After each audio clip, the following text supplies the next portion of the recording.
Hi മക്കളെ, സൈലത്തിൽ നിന്നും അമീൻ സാറാണ്. മക്കളെ, ഓണം വെക്കേഷൻ നിങ്ങൾക്ക് ആരംഭിക്കാൻ വേണ്ടിയിട്ട് പോവാണ്. ഒരുപാട് മക്കൾ ഓണം വെക്കേഷൻ്റെ ആവേശത്തിലേക്ക് പോവാണ്. മക്കളെ, ഈ വീഡിയോ ആദ്യം മുതൽ അവസാനം വരെ കാണാം. പ്രത്യേകിച്ച് 7ാം ക്ലാസ്സിലെ വിദ്യാർത്ഥികളാണ് ഈ വീഡിയോ കാണുന്നത്. നിങ്ങൾക്കറിയാം, നിങ്ങളുടെ അവസാനത്തെ എക്സാം സോഷ്യൽ സയൻസ് തന്നെയാണ്. പക്ഷെ അത് നിങ്ങൾ കൃത്യമായിട്ട് ശ്രദ്ധിക്കണം. കാരണം എന്താ അറിയോ, നിങ്ങൾ ആദ്യത്തെ എക്സാമിനേഷൻ പഠിക്കുന്ന സമയത്തുള്ള ഒരു ആർജവമോ അല്ലെങ്കിൽ അതിൻ്റെ ഒരു പേടിയോ ഇപ്പം ഇല്ല. കാരണം എല്ലാവരും ഓണ വെക്കേഷൻ എങ്ങോട്ടേക്ക് പോകാം എന്നൊക്കെ ആലോചിച്ച് നിൽക്കുമായിരിക്കും.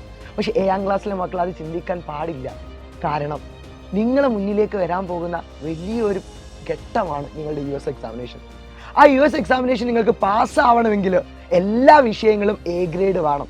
മക്കളെ, നിങ്ങൾ ആലോചിച്ച് നോക്കൂ, ഇതുവരെ നന്നായിട്ട് പഠിച്ച് സോഷ്യലിൽ നിങ്ങൾക്ക് A ഗ്രേഡ് കിട്ടാതെ B ഗ്രേഡ് ആയാൽ ഇതിലേക്ക് കയറാൻ പറ്റുമോ? പക്ഷെ ഞാൻ ഒറ്റ കാര്യം പറയാണ് മക്കളെ, ഇന്നത്തെ ദിവസം കൂടി എൻ്റെ മക്കള് ഞങ്ങളെ കൂടെ വന്നിട്ടുണ്ടെങ്കിൽ ഈ സബ്ജക്റ്റിൽ A ഗ്രേഡ് വാങ്ങിത്തരാം എന്നുള്ളത് എൻ്റെ ഗ്യാരണ്ടിയാണ്. ഉറപ്പിച്ച മക്കളെ, ഇന്ന് നമ്മൾ ഒരു ലൈവിൽ 4 ചാപ്റ്ററോളം കിടിലമായിട്ട് അതിൽ വരുന്ന ക്വസ്റ്റ്യൻസ്, അതെങ്ങനെയാണ് ഉത്തരം എഴുതേണ്ടത്, ടൈം എങ്ങനെയാണ് നമ്മൾ നോക്കേണ്ടത്, എല്ലാം നമ്മൾ ഇന്ന് പഠിക്കാൻ വേണ്ടി പോവാണ്. ഇന്ന് കൃത്യം 7 മണിക്ക്. എൻ്റെ മക്കളെല്ലാവരും ആ സമയത്ത് വാ, നമുക്ക് ഒരുമിച്ച് പഠിച്ച് USS നമുക്ക് നേടേണ്ടതാണ്. നമുക്ക് അടിപൊളിയാക്കി മാറ്റാം. സോ 7 മണി എൻ്റെ മക്കൾ മറക്കണ്ട. എല്ലാ മക്കളെയും വിളിച്ച് വാ, നമുക്ക് ഉഷാറാക്കി അന്ന് പഠിക്കാം.